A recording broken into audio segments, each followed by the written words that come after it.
Well, I got sent this article in chat, and it's literally 6 minutes old at this moment, so I feel we ought to cover it because it's some pretty fresh off the presses, like literally just piping hot off the presses news.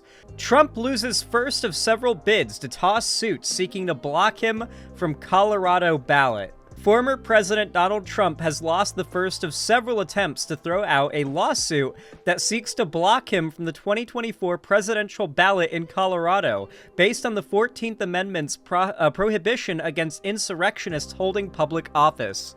Dude, this is some Giga Chad shit. This is some super Giga Chad shit. Just straight up saying, no. It's literally in our Constitution that says we will not have a insurrectionist as our president and hold office. We refuse to allow you on the ballot. That is just Giga Chad as fuck. Why is every blue state not doing this? Colorado District Judge Sarah Wallace this week rejected Trump's bid to get the lawsuit dismissed on free speech grounds. The former president still has several pending challenges against the case, which was initiated by a liberal government watchdog group. A trial to determine Trump's eligibility is set for October 30th if the case reaches that stage. Colorado election officials say there's a hard deadline to resolve the dispute before January 5th, when the ballot printing process begins for the March 5th Republican primary. A post-Civil War provision of the 14th Amendment says American officials who take it— I like that, post-Civil War specifically— who take an oath to uphold the Constitution are disqualified from future office if they, quote, engaged in insurrection or rebellion, or if they have, quote, given aid or comfort to insurrectionists. He has done both of those things. But the Constitution does not spell out how to enforce this ban, but it has been applied only twice since the late 1800s when it was used against former Confederates. In a 22-page ruling, Wallace said she wasn't swayed by Trump's argument that the lawsuit seeks to improperly restrict his rights to participate in the political process. The court has no difficulty concluding that it is to the benefit of the general public that regardless of political affiliation, only constitutionally qualified candidates are placed on the ballot, Wallace wrote. So the judge outright wrote, agreeing with the lawsuit, saying that he is not a constitutionally qualified candidate, and threw out his attempt to have the lawsuit canceled. Oh, shit. How many more states could you guys see this being done in? Obviously, it would affect Trump's ability. Like, you want Trump to win the primary, and for all of this to affect him in the general, not the other way around.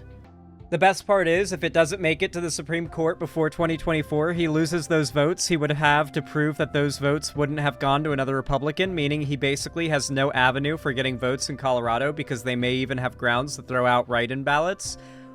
Oh, that is beautiful. Thank you, Killjoy, for 40K. That is music to my ears. Oh. Trump denies wrongdoing and says the candidacy challenges are meritless. The Trump campaign did not immediately respond to a request for comment on the ruling. I like how Trump did, but the Trump campaign did not. Unprecedented cases.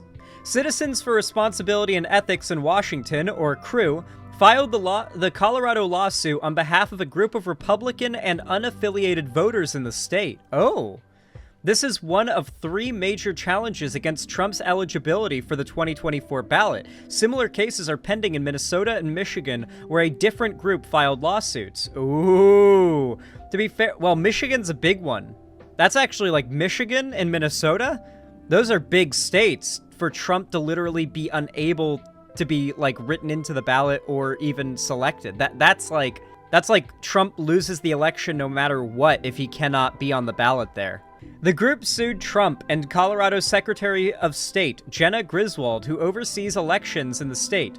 Griswold, a Democrat, previously told the judge that she doesn't have a position on Trump's eligibility and would comply with the judge's final decision.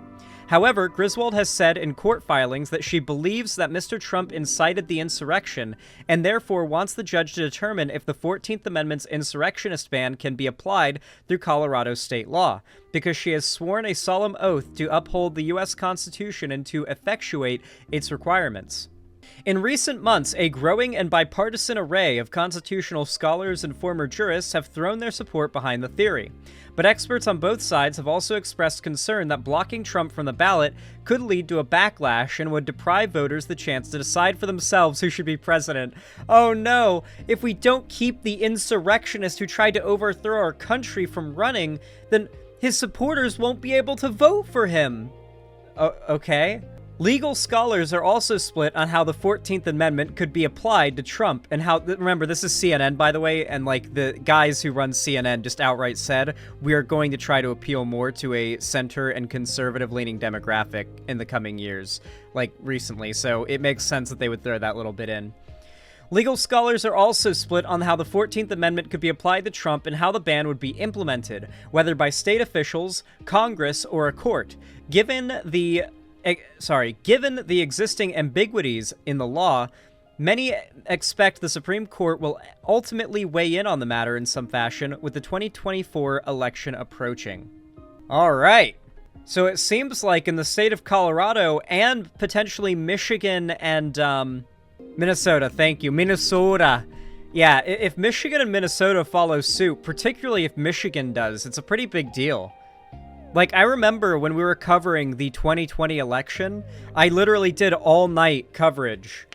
I covered it until we knew that Biden had won the presidency, pretty much, and there was no way for Trump to mathematically, pull past him. And I remember it was all a wait for Michigan to turn blue. Like, it came down truly to Michigan. Once Michigan turned blue, everything turned around. It seemed like Trump was going to win for a while during the, on that night in 2020. But then, Michigan turned blue. And the mail-in ballots started to come in and get counted, because those get counted, slower, and they come in over a course of time rather than, right away. And it was the red mirage, as they call it, yeah. And very quickly, we saw things turn around with Michigan going blue, Georgia went blue. It was quite glorious to watch. By sunrise, it was Jover for Trump, and Biden was basically mathematically set to be the next president. There would have to be tons of mail-in ballots for Trump that would come in unexpectedly for Trump to have won. And sure enough, he didn't.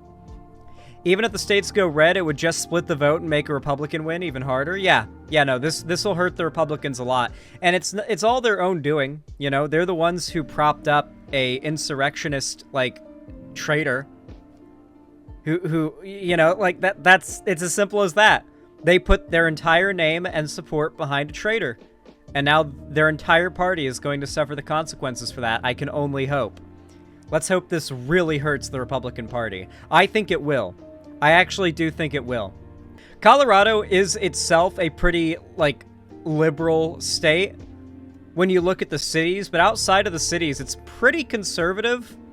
There's definitely some pretty right-wing people there, so just completely taking away their ability to have a disproportionate amount of weight on who becomes the next president would be pretty nice, you know?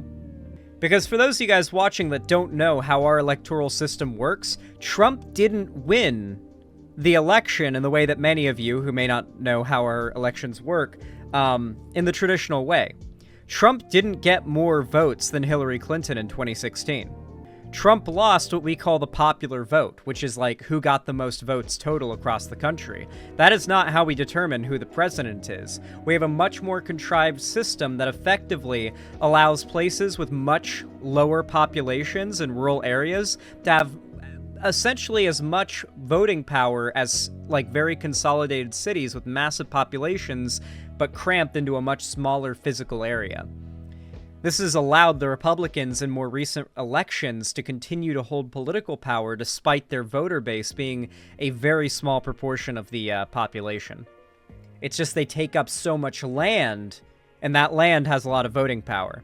You throw in a little extra gerrymandering on top of that, and you've got yourself a pretty strong Republican, a possibility for Republicans to stay in power even with a very small minority of the electorate supporting them. The best part is this won't affect the primary because that an internal GOP RNC process, he could literally win the primary and just not be eligible in those states, which makes those states black holes for Republican votes.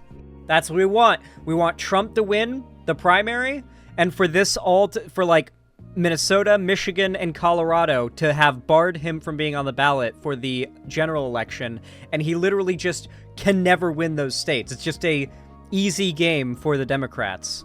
Oh, that would be such a dub. Do you think Republican voters would still vote for him and make him the nominee, even though he can't win the election, because they would refuse to believe that he couldn't win the election despite not being able to get votes from those states? They would refuse. They're completely disconnected from reality. That you would tell them he literally mathematically can't win. You should try to get somebody else as your primary candidate. And they would spit in your face and say no, and then lose. And then say who could have predicted this when they lose. Oh, this is going to be phenomenal. Thank you for sending me this article. I forgot who did, but whoever did it, thank you.